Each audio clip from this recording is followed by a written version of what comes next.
Imagine this, तुम्हारे पास सिर्फ एक काम था, एक असाइनमेंट बनाना था, एक ईमेल भेजनी थी या सिर्फ रूम क्लीन करना था। पर तुम सोचते हो मैं 5 मिनट बाद स्टार्ट करता, फिर तुम इंस्टाग्राम खोलते हो, एक रील, दो रील, फिर यूट्यूब, फिर कुछ और करने लग जाते हो। फिर अचानक याद आता है यार मुझे तो काम था, और रात को तुम खुद को जज करते हो, सोचते हो कि यार मैं कितना लेजी हूँ। लेकिन तुमने अगर मेरी प्रीवियस वीडियो देखी है तो तुम जानते हो तुम लेजी नहीं हो। तुम्हारा ब्रेन सिर्फ एनर्जी सेव करना चाहता है। पर एक क्वेश्चन है, अगर हमारा ब्रेन ऐसे ही बना हुआ है तो क्या हम प्रोकास्टिनेशन को बीट कर सकते हैं? आंसर है यस, लेकिन मोटिवेशन से नहीं, ब्रेन को समझकर। आज मैं तुम्हें 5 ऐसी हैबिट बताऊंगी जो तुम्हारे ब्रेन के अगेंस्ट नहीं, उसके साथ काम करती। Habit 1, making starting easy. सबसे डिफिकल्ट पार्ट काम स्टार्ट करना नहीं होता, शुरू करना होता है। क्यों?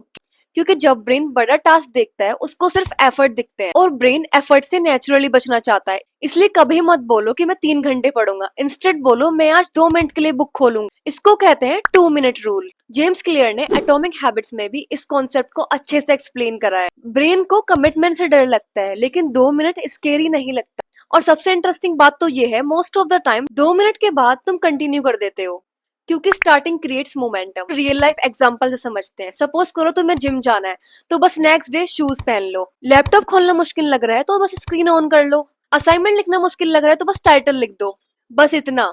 फिर मोमेंटम खुद क्रिएट हो जाएगा और तुम अपने टास्क अच्छे से कंप्लीट कर। Habit 2, design your environment.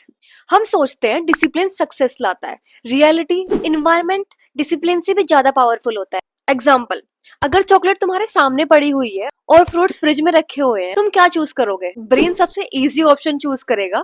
इसलिए अपने एनवायरनमेंट को रीडिजाइन करो। फोन दूर रखो, स्टडी टेबल क्लीन रखो, वाटर बोतल अपने पास रखो। जितने डिस्ट्रैक्शंस कम होंगी उतनी ही प्रोबेबिलिटी बढ़ेगी कि तुम स्टार्ट करोगे। हमारा ब्रेन एनर्जी एफिशिएंट मशीन है, इसका मतलब वो एनर्जी बचाता है, इसलिए वो सबसे इजी चीजें चूज करता है। इसलिए अपने रूम को ऐसे डिजाइन करो कि प्रोडक्टिव चॉइस इजीएस्ट चॉइस बन जाए। हैबिट 3, सबसे डेंजरस मिथ क्या है? मोटिवेशन आएगी तभी काम करूंगा। मोटिवेशन काम के बाद आती है, पहले नहीं। कभी ऐसा हुआ है तुम बिल्कुल भी मूड में नहीं थी वर्कआउट करने की, लेकिन वर्कआउट खत्म होने के बाद तुम सोचते हो अच्छा किया, कर लिया। एक्शन से ही इमोशंस चेंज। इसलिए सक्सेसफुल लोग मोटिवेटेड नहीं होते, वो बस कंसिस्टेंट रहते हैं। Habit 4, reward your brain.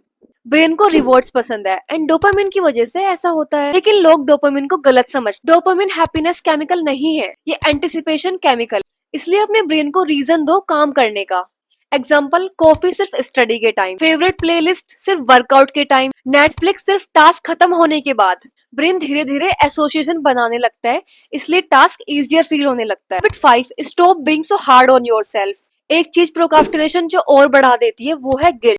तुम एक दिन काम नहीं करते फिर खुद को लेजी बोलते हो, तुम्हें स्ट्रेस होता है और स्ट्रेस से और ज्यादा प्रोक्रास्टिनेशन होता है। ये साइकिल कभी खत्म नहीं होती। इसलिए अगर एक दिन मिस हो गया तो खुद को पनिश मत करो, बस नेक्स्ट डे से वापस स्टार्ट करो। तुम्हें एक सीक्रेट बताना चाहती हूँ, प्रोडक्टिव लोग और जो लोग प्रोक्रास्टिनेट करते हैं उनमें सबसे बड़ा डिफरेंस इंटेलिजेंस का नहीं, डिफरेंस होता है systems.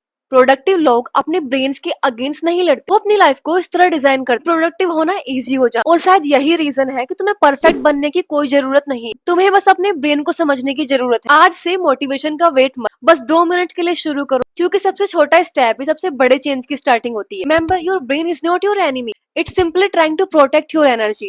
Once you understand it, you stop fighting with yourself and start working with yourself. This is Thinkri by Nupur, and I will see you in the next video.